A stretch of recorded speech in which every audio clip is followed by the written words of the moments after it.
Peace be with you. The promising sprout is with you.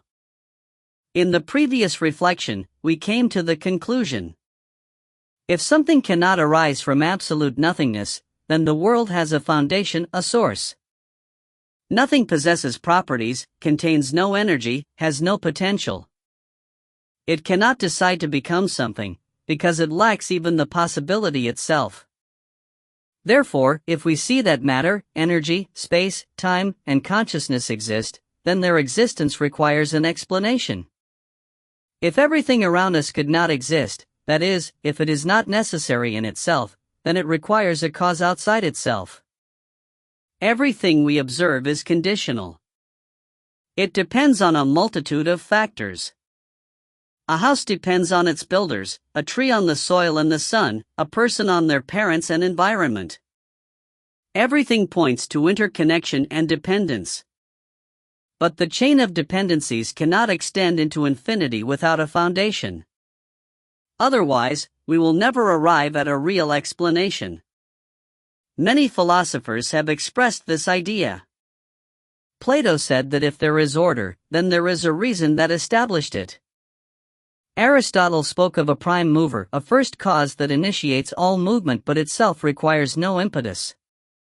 Later, the philosopher Leibniz said, everything that exists must have a sufficient reason, that is, an explanation for why it exists, not just doesn't. So, let's assume that such a source exists. Then a natural and honest question arises. Why don't we see it? Why doesn't it manifest itself so clearly, so as to leave no doubt? We're accustomed to thinking that if something exists, it can be seen, touched, and measured. Modern man especially trusts instruments and experiments. We climb mountains, launch rockets, look through telescopes and microscopes. We study atoms and galaxies. But nowhere do we find the Creator as a physical figure. However, it's important to pause and think deeper. To see something as a whole, you need to be outside of it. It's impossible to fully grasp a system while standing within it. To examine a house, you need to step outside of it. To understand a picture, you must stand before it, not within it. To study a game, you must not be just a piece on the board. If the Creator is not part of the world, but the one who gave it existence, then he need not be an object within this world. We seek him as one object among others, but perhaps he is not an object. We seek him as an object among other objects. But if he is the cause of everything, then he is not one thing among things. He is the foundation of all things. Here's a simple example. A child in the womb cannot see its mother. It lives within her, develops through her, and is completely dependent on her. Its life is possible only thanks to her. But it cannot encompass it with a glance. Not because it does not exist, but because it is within the environment it provides. So it is with man. If the Creator is the source of space and time, then we cannot transcend space and time to look at him from the outside. We are always within the reality he sustains.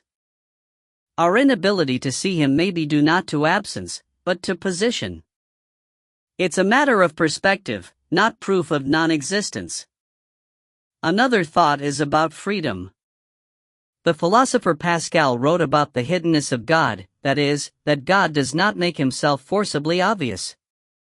If the existence of the Creator were as obvious as a physical law, then man would be forced to believe. It would not be a decision of the heart and mind, but simply a reaction to a fact. But faith, like love, has value only when it is free. If a person is forced to love, it is no longer love. If they are forced to acknowledge, it is no longer inner consent, but pressure. Perhaps a certain hiddenness leaves room for search, reflection, and choice. The world is designed in such a way that there is enough light for the seeker and enough shadow for the doubter. Someone will say, if I don't see it, then it doesn't exist. But consider this. We don't see electricity as an entity, but we see the light of a lamp and the operation of devices. We don't see love as a substance, but we know it to be real by its manifestations. Not everything real has to be visible. We know some things through their consequences. There's another argument, one from morality. Why do people feel that good and evil are not just opinions, but something objective, that is, existing independently of our desires? Why is there a basic understanding of justice, compassion, and betrayal even across different cultures? Why do we consider injustice bad even when it benefits us? This sense of inner law is difficult to explain if the world is merely a random collision of particles. There's also an argument from reason. If our mind is simply the result of biological survival processes, then why are we so sure it can perceive truth, let alone help us survive? Survival and truth are not the same thing. You can survive while being mistaken. But man strives for truth even when it brings no benefit. He explores the cosmos, asks questions about the origins of the world, and seeks meaning. This desire goes beyond mere survival. If reason is rooted in a deeper, rational foundation of the world, then its ability to understand becomes logical. Man is then not an accident, but a bearer of reflected reason. Thomas Aquinas said that God is not just a being, but being itself, that is, the source of the very fact of existence. This is a complex idea, but it can be simplified. God is not a part of reality, but the reason that reality exists at all. Therefore, the question "where is God?" can be misplaced. It's like asking, "Where is the meaning of a book?" It doesn't lie on the page as an object, but permeates the entire text. Modern man says, "We've explored everything, and we haven't found God anywhere." But this is as if the hero of a book were searching for the author within the plot, as one of the characters. The author doesn't have to be the hero of his novel, but without him, the story itself wouldn't exist. Now about human limitations. We are not omniscient. Our minds grow gradually. A child doesn't understand complex mathematics not because it doesn't exist, but because they are not yet mature enough for it. Likewise, humanity develops in its understanding of the world step by step. Our understanding of reality is still limited by our level of development. We see parts, but not the whole. We perceive fragments, but not the whole picture. This is not a call to abandon reason. On the contrary, it is an invitation to use it honestly and humbly, recognizing both its power and its limitations. So, to summarize, if the world could not exist, it requires an explanation. If everything has a cause, there must be a first cause.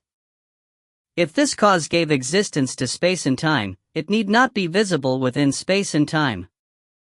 If the Creator is hidden, this may be a condition of freedom. If we have a moral law and a desire for truth, perhaps they point to a deeper source. Today, I'm not talking about denominations, rituals, or religious names. I'm speaking to those who seek, to those who doubt, to those who ask honest questions. I'm speaking about the primordial principle, that one without whom nothing would exist. We are connected to it not by a physical thread, but by the very fact of our existence. We exist, and by this very fact, we point to the source of being. And then the question changes. Not why can't I see God? But why do I even exist?